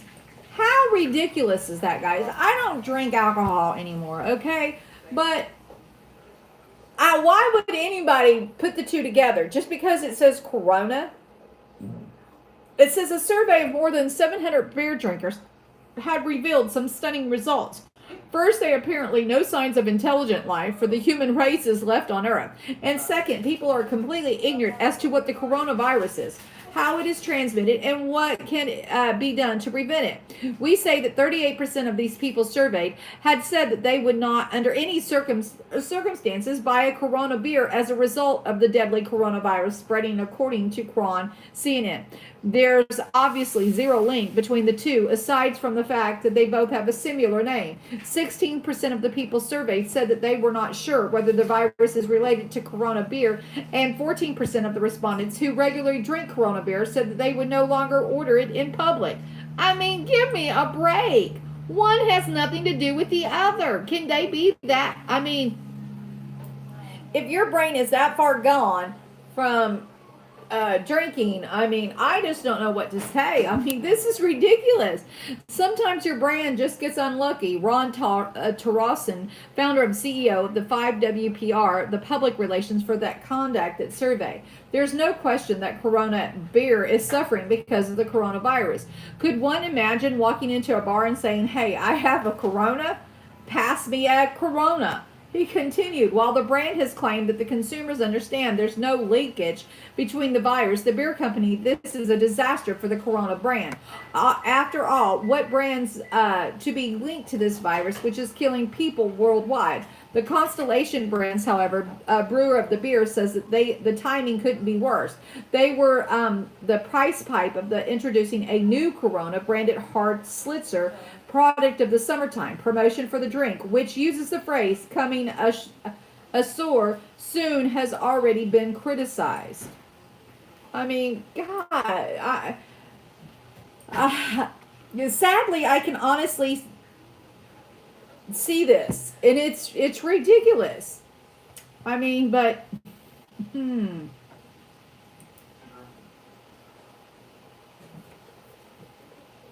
South Korea screened passengers for elevated temperatures for all U.S. flights. But is that enough, guys? I mean, really? We already know that you can travel and not be and show any signs that you have it. With growing concerns about the travel due to a breakout, Asian South Korea Transport Ministry announced that all passengers bound for the U.S. would have to undergo mandatory temperature checks before boarding starting March 3rd. And then again, you can take Tylenol, any kind of, and if you eat strawberries is a natural fever reducer. So you can mask a temperature. But, so, I mean, give me a break. Like, really.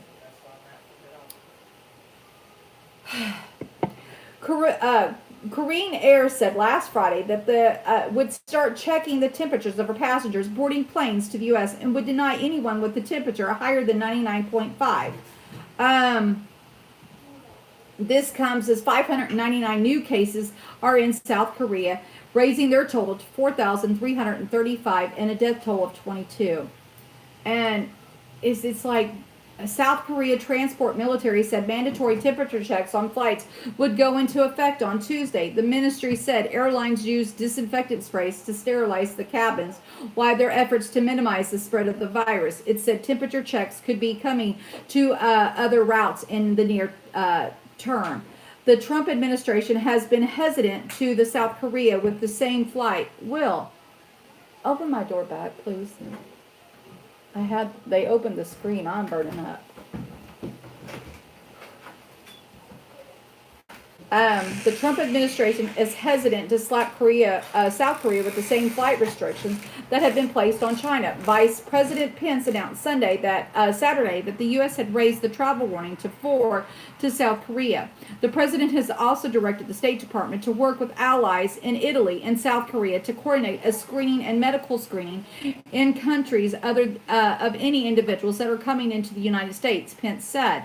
With the virus spread in South Korea showing no signs of abating in the intermediate term, President Trump might want to reconsider closure of air traffic to country before a breakout of the virus is seen on the West Coast. And in all honesty, we have been saying they needed to put a ban on international travel. I think that we're going to be far into a severe outbreak because they are not going to ban, and they need to. They should have done it a long time ago.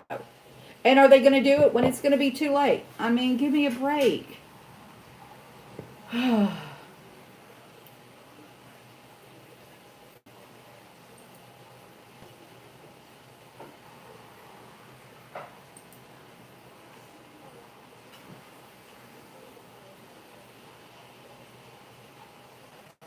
Everybody's going to want a wall now? Hey, Yeah, hey, I would say. hey, What? tell him I'm finna have me a Corona.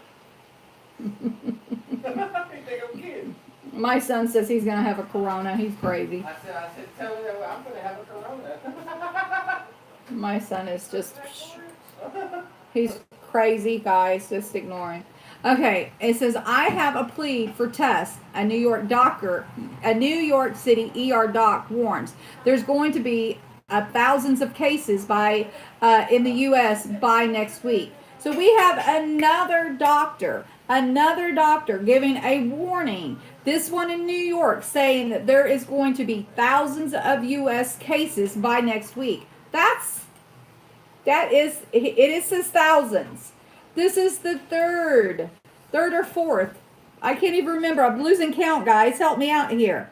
Of a medical professional or a scientist, if you want to use it that in that terminology, that is screaming alarm. And this was about the same doctor that was talking about it, that said that they had the rapid diagnostic test available to me. I mean, we kind of already covered it, but I mean, I think he's the same doctor. So we're still back to 3. But goodness sakes, guys, give me a break. Let's see.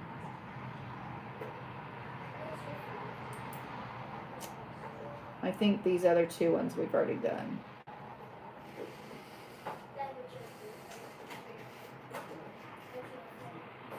And I believe that, Helen, there are. We're at 90,000, right? But he's talking about here in the United States.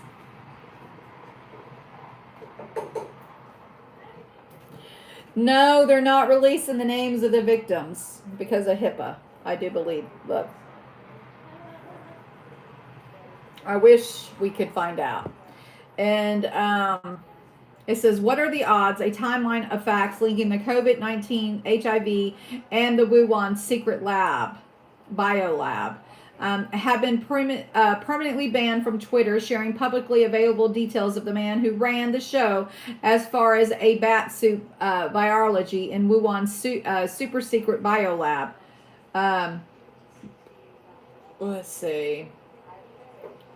I'm not going to read this article just because of the simple fact of how, but it's in there, guys, okay? Because this is the guy that got him banned. So we won't read it, but I have it linked in the Wixit. So if you guys want to read it, I don't want to get myself banned. So we're going to steer clear of that one. But it's just crazy, guys. And before we go into the headlines, I have other headlines, lovies. But before we get into headlines, this stupid thing is. There we go. I want to share I've been sharing, and I have a picture to show you, Gloria, but I'll show it to you tonight. I wanted to, because I hope he'll have it colored in by then. But I want to share the pictures of other designs that he's done for, if anyone is interested in these t-shirts that we are going to be making. I know y'all can't read it, but it says, "The wings of freedom are never free."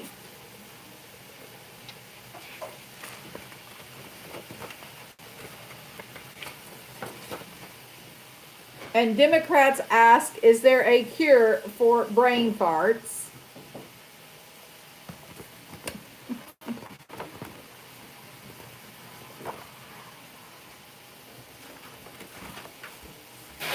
Make my day, liberal punk.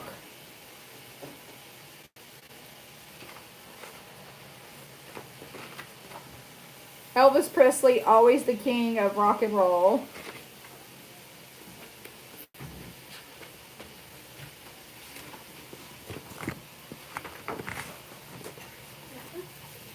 Rough, tough, John Wayne, TP. Take a sting off no one.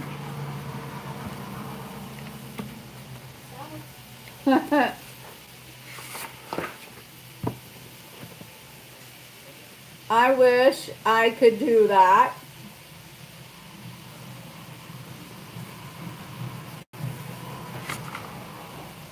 Haley Berry.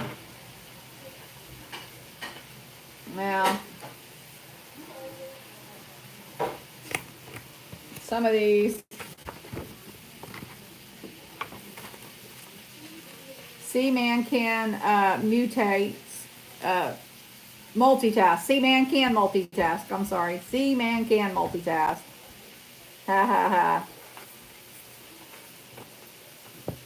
For the hunter.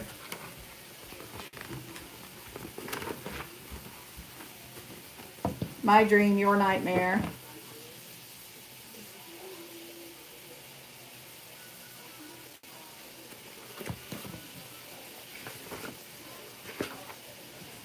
I'm here for your guns.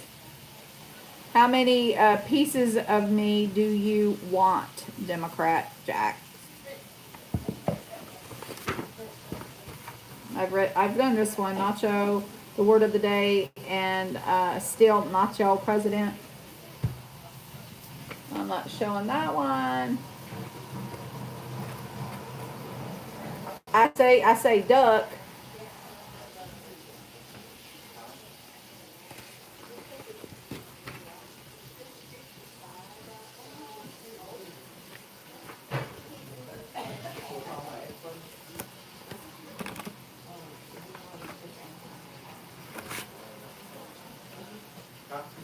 It says, tread on me, and,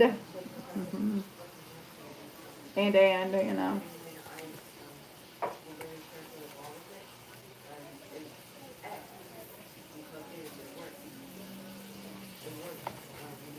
For those in the Marine Corps, I'm nice, but you definitely don't want to me off. I ain't saying it. Definition of misunderstanding, swing to me.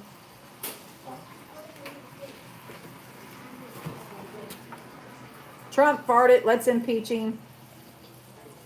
Pelosi.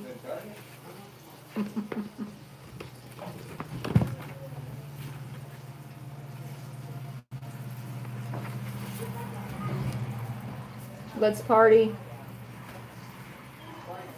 Albert Einstein. Anyway, so that's just a few. I wanted to show you.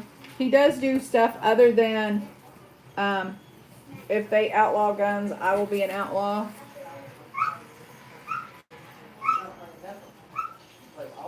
Which one's the best one? This.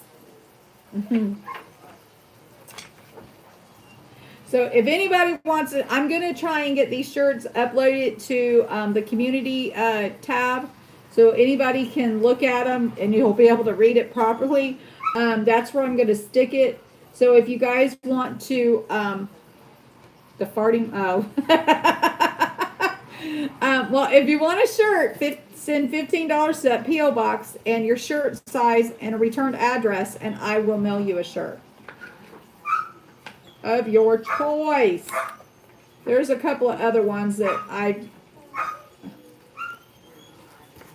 will work to eat you. I mean, he's got some crazy stuff. You're in my country, speak English.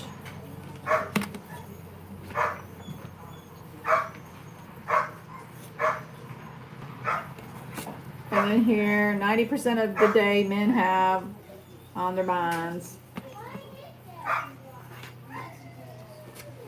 Impeach Congress, dump the Democrats. Anyway, so you guys can see he does do more than just the religious shirts, as some would call them. So I wanted to show you guys a couple of the other lovely things. Now we are going to go to the headlines. I don't have a whole lot of headlines, but just a few, and we will cover those really quick, like 7 o'clock. Try to cover it anyway.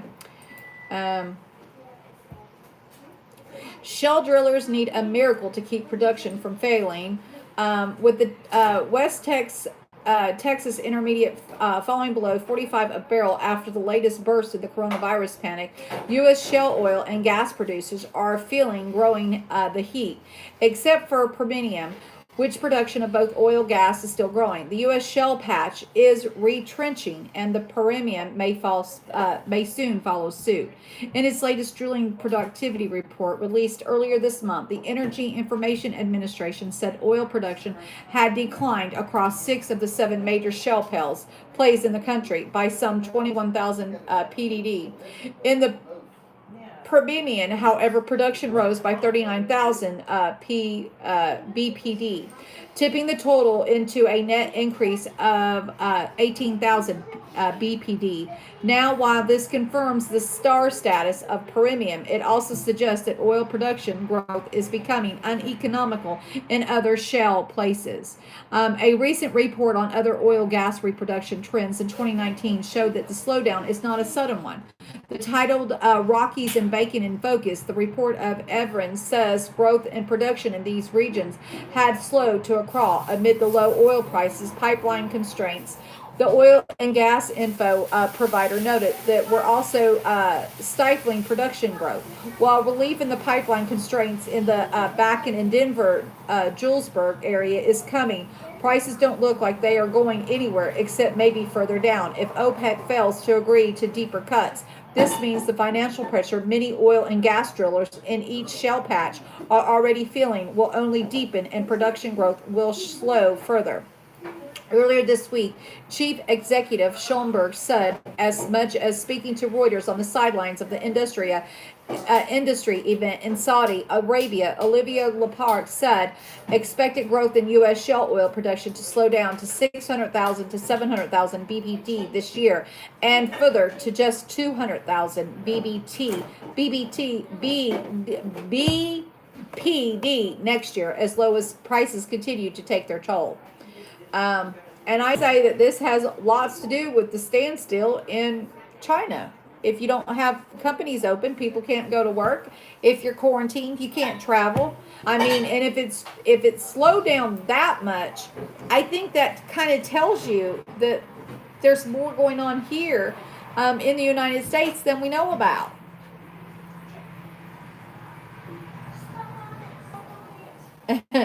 MG for a t-shirt of your choice.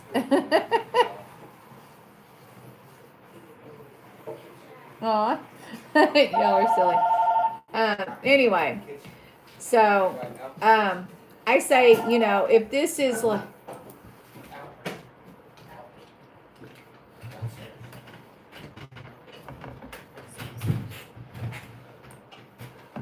it's a recording.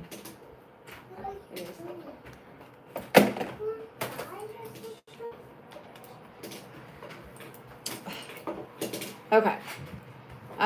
And for those that don't know, Goldwater dropped out of the Democratic race. So we have Goldwater and Pete Buttigieg both dropping out, and they say that they both are going to be endorsing Biden.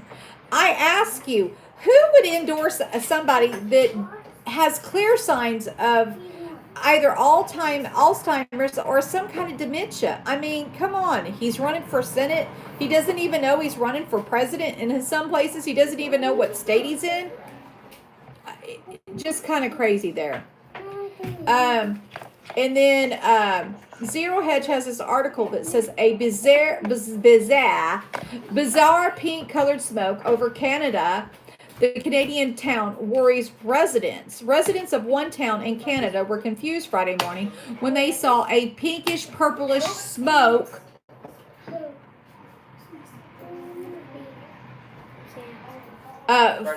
filling the skies. Image of the unusual color smoke over Edmonton started appearing on social media as residents began calling local police in an attempt to figure out what was going on. According to the city officials, the smoke was the result of a paleo failure at Inmerkin Alberta Biofuels ethanol plant. The plant turns tar into ethanol, and that it used to power cars and trucks. There was a release of the substance, which resulted in a large purple cloud. A statement from Erican read, the city of Edmonton emergency response teams intervened quickly and deemed that the area is safe after conducting a prompt investigation. Edmonton Fire Rescue spokesperson Suzette Maldes said that the single crew responded to the incident 17 minutes after the smoke first appeared. The crew found smoke but no fire. Officials have reported that the unusual smoke posed no threat to the public or to the environment despite the bright color. The city of Edmonton spokeswoman Nicole Paradis reported that the officials would continue looking into the situation. Paradis also said that the quantity of the substance that was evacuated into the air is below occupational exposure limits and there is no safety or health concerns. I don't know, if I saw something pink or purple, I would be alarmed as well. I mean, you know, I guess we there's not much we can do. Just sit back and breathe in what they put out there for us. According to Fox News in Wyoming, there was the winter storm caused a pileup on Interstate 80 that leaves 3 dead and doesn't hurt. It says, besides the 3 that killed, about 30 people were taken to the emergency room at Memorial Hospital of Carbon County, and Rawlins Hospital spokesperson Stephanie Hinkle told the Casper Star Tribune. Officials of the 25-bed hospital expected more injured people to arrive Monday. They called in 3 extra doctors and set up temporarily patient holding area in the cafeteria. A video post to YouTube by David Carsmia showed the aftermath. It's all about the price at Expressway Mitsubishi. Showed the aftermath of dangerous situation. Animals that were being transported can also been seen walking on the snow-covered iceway. Let's see.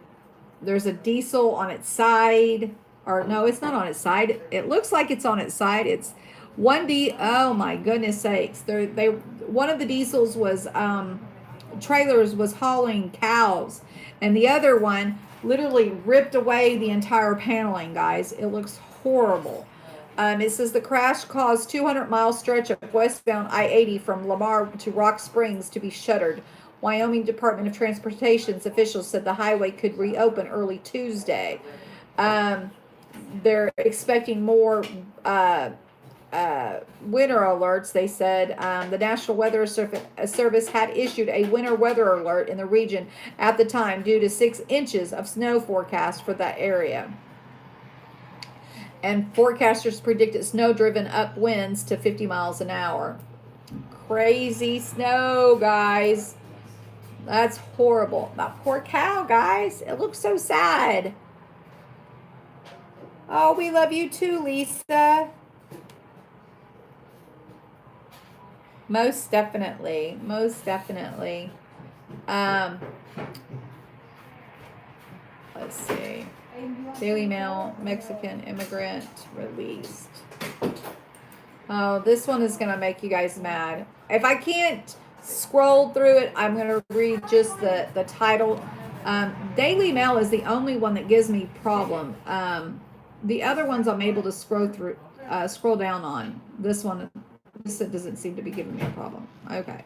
Mexican immigrant who was released by Chicago authorities despite ICE telling them not to went on to rape a 3-year-old girl in a McDonald's bathroom as she cried, "Daddy, Daddy." Is that not horrible, guys? Christopher Punnett, 34, is accused of sexually assaulting a girl at the restaurant on 600 North Clark Street in River North area of the city at around 8 on February 19th. Oh, gosh. Despite the decline, June 2019 request to detain him, ICE have said that the increasingly common battle, the agency reporting, oh gosh, this thing is getting on my nerves. At 8 a.m. on February 19th, the alleged attack happened while the girl's father was in another stall with her brother, who had had an accident in the restaurant. However, ICE had requested that police continue detaining the previously deported felon, who had convictions for forced entry of burglary and forgery. If she was crying for her daddy and he was in the other stall, how come he couldn't get to her? Despite his background check, Chicago declined ICE June 2019 request to detain him. The horrific ordeal was relayed in the court, where the accused rapist appeared for the first time. This is horrible, guys. If that was my child, I'm just saying. Oh my. Whew. I truly don't understand some of this stuff, guys. I got to stop reading that. That's getting me upset, guys. And taking me to a place that this Christian woman does not want to be.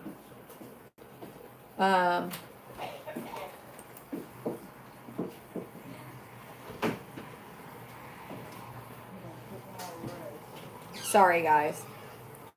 I know. I had to stop reading it, Shannon. It gets me so. I don't know why I even read those things, but I want to tell you guys the news, and some of it just gets me so upset. A machine learning model now predicts a satellite killing radiation storms 2 days before they strike, giving space scientists their most advanced warning yet. This from Daily Mail. The Permov 2.0 was developed by space scientists at the Los Alamos National Laboratory. Yu Chang, a space scientist at Los Alamos National Laboratory and principal investigator of the project, said radiation storms from the Van Allen belts can damage or even knock out satellites orbiting in medium and high altitudes above the Earth, but predicting these storms has always been a challenge, given the Van Allen probes, which provided important data about space weather recently deorbited. We no longer have direct measurements about what's happening in the outer electron radiation belt. Our new model, using the existing data sets to learn patterns and predict future storms, so satellite operators can take protective measures, including temporarily shutting down part of or even their whole satellite to avoid damage. The new model does build on its predecessor that was able to predict these radiation storms 1 day in advance. So I ask you, if these Van Allen belts giving off this much radiation and things of that nature, how do they really think that we penetrated through those to get to the moon? Just asking. However, the scientists have learned that incorporating upstream solar wind speeds can add another day to their prediction. This is another one of those Daily Mail articles that just does not cooperate. But I think that's good news that we added 2 more days to their predicting these solar storms from the Van Allen belts. There was I wanted to read this one, guys. There was a bad riverboat wreck in Brazil that left 13 dead. It was the rainforest. Brazilian government officials report that at least 13 are dead and 28 are missing after a ferry sinks during a rainforest voyage in Brazil's northern state of Amapia. I don't know how you say that one there, guys. And Daily Mail is not working for me today, so I'm not even going to attempt to read it, but I wanted to give you the headline there. Let's see. According to Reuters, Netanyahu is set to declare a victory in Israel, guys. So for those that don't know, Prime Minister Benjamin Netanyahu planned to declare victory in Israel's election on Monday. A spokesperson for his party said after television exit polls showed him just a seat short of a governing majority in the parliament. Is that not good news, guys? A win for Netanyahu after an inclusive ballot in April and September would be a testimony to the political durability of Israel's longest-serving leader who fought the latest campaign under the shadow of a looming corruption trial. It would also pave the way for Netanyahu to make good on his pledge to annex after the election Jewish settlements in the occupied West Bank and the region's Jordan Valley under a peace plan presented by the U.S. Donald Trump. And that is what they have to say about what is going on. I'm almost done, guys. And I thank each and every one of you that have stayed with me so long. I have one more article. Yay. Then I got 30 minutes before the Bible. But we will get through this, guys. Okay. According to Sputnik News, the U.S. will not provide support to Turkey and Syria's ill Pentagon chief. On Saturday, President Trump said the U.S. had begun speaking with President Erdogan of Turkey a lot over the situation in Idlib and confirmed that the two countries were discussing Ankara's request for the temporary deployment of U.S. Patriot anti-aircraft missile system. The United States will not provide air support to Turkey in the war-torn Syrian province of Idlib. Pentagon Chief Mark Esper has said, speaking to the reporters in Washington on Monday. Asked directly if the U.S. assistance would include air support, Esper responded bluntly, no. He says, I should add that the United States is looking at providing increased humanitarian aid for the persons in Syria. That's one thing I had the conversation with the Secretary of State, Mike Pompeo, about. That Esper said. The Secretary of Defense also confirmed that he has spoken to the NATO Secretary General Jens Stoltenberg about the situation in Syria and that NATO was prepared for anything that might happen. Commenting on Ankara's recent move to open its border with the European Union, Esper said that it was Turkey's decision to make. Asked what he told his Turkish counterpart, Sul Aker, during their recent phone calls, Esper said the message was that Russians aren't always good partners. Imagine that. There's a little bit more to it, but we get it. We're not going to help them. But it kind of has me puzzled because we just read an article from, I want to say it was Sputnik, it might have been Zero Hedge, yesterday that talked about us sending our military over there, the U.S. What was it? The Eisenhower and a couple of naval ships. So it's in the they made it to the Mediterranean. So why are we sending extra forces? I ask. I don't know. I don't have the answers to those questions. I am digging. If I come across anything, I definitely will let you guys know. As always, I thank each and every person. We got pulled into World War II. We sure did. But again, I don't want to even get going on the World Wars because I think we were even part of the whole setup from the information that I have looked into. But anyway, guys, I love each and every one of you. I love you all, and we will see you guys in about 30 minutes. I'm going to try and use my computer again, but if not, we might have a trial and error and have to go revert back to this, but we will see what we can come up with, guys. I love you all, and we will see you guys in about 30 minutes. A lot of troops and equipment need to come home. They will need a way to get back. Yep, I hear you, Ellen. I hear you. All right, we'll see you guys in a few. Love you all. Bye.